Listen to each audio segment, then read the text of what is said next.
Kwa majina naitwa Helena, ni mzazi wa Dahari Eric Tesha, nina mtoto hapa standard 2.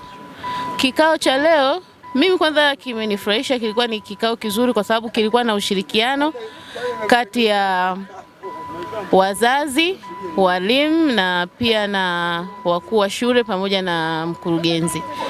Kimekuwa ni kikao kizuri kwa kweli, mimi nimependa, ni kikao kizuri kwa sababu tumejadili yanayojenga, pa kurekebishana tumerekebishana.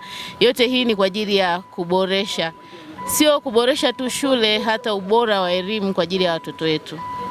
Maoni yako binafsi?